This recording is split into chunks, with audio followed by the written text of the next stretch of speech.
In primetime news this evening, COVID or no COVID, Maroon Festival goes ahead despite uncertainty of event.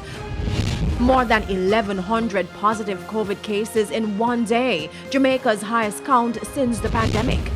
And is Omicron the beginning of the end? We explore the theory with a medical expert.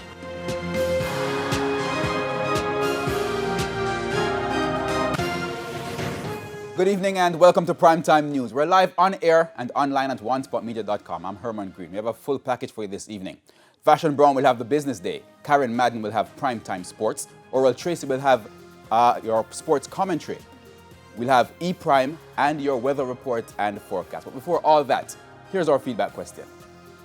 This evening we're asking, if you have contracted COVID-19 since the start of the fourth wave, what has been your experience? You can share your comments online, facebook.com/televisionjamaica, or you can tweet at televisionjam1. Please stay tuned. Primetime News returns after this break.